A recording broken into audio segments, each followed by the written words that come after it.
3,67,000 জেলে পরিবারকে মাসিক 40 কেজি হারে 58,720 মেট্রিক টন ভিজিএফ চাল খাদ্য সহায়তা হিসাবে প্রদান করা হয়েছে। প্রাণী সম্পদ মন্ত্রী।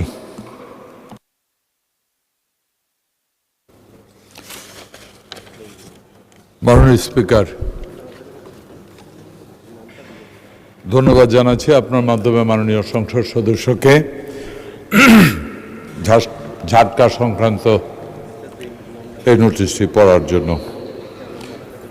মাননীয় স্পিকার, ঝাটকা সুরক্ষা ও ইলিশের উৎপাদন বাড়াতে মৎস্য ও প্রাণী সম্পদ মন্ত্রণালয় নিয়মিত চাঁদপুর, বরিশাল জেলা সহ দেশের বিভিন্ন জেলায় ঝাটকা ও ইলিশ সমৃদ্ধ পদ্মা, মেঘনা সহ বিভিন্ন নদ নদীতে অভিযান ও মোবাইল কোর্ট পরিচালনা করে আসছে।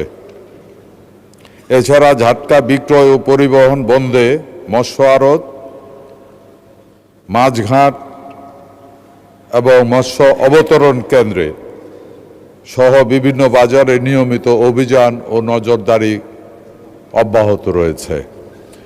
মাননীয় স্পিকার, চাঁদপুর এবং বরিশাল জেলায় ঝাটকা ইলিশ সুরক্ষায় নভেম্বরে 25 থেকে মে 26 পর্যন্ত সর্বমোট 163টি মোবাইল কোর্ট এবং 2033টি অভিযান পরিচালনার মাধ্যমে 1,07,000 মিটার কারেন্ট জাল সহ অবৈধ জাল জব্দ করে ধ্বংস করা হয়েছে।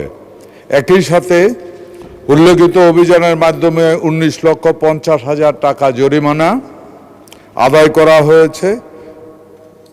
213 জন অসাধু জেলেকে বিভিন্ন মেয়াদে কারাদণ্ড প্রদান করা হয়েছে।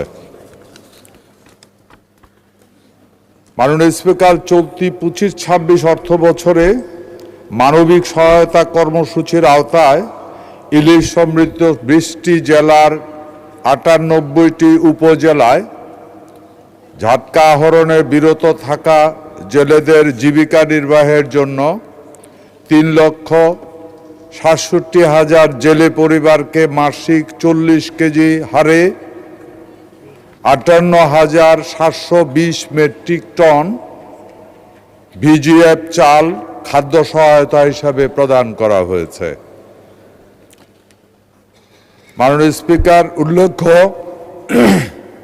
চাঁদপুর জেলায় 39,400টি জেলে পরিবারের মাসিক 40 কেজি হারে 6,304 মেট্রিক টন চাল, বরিশাল জেলায় 44,736টি জেলে পরিবারকে মাসিক 40 কেজি হারে 7,158 মেট্রিক টন চাল খাদ্য সহায়তা প্রদান করা হয়েছে।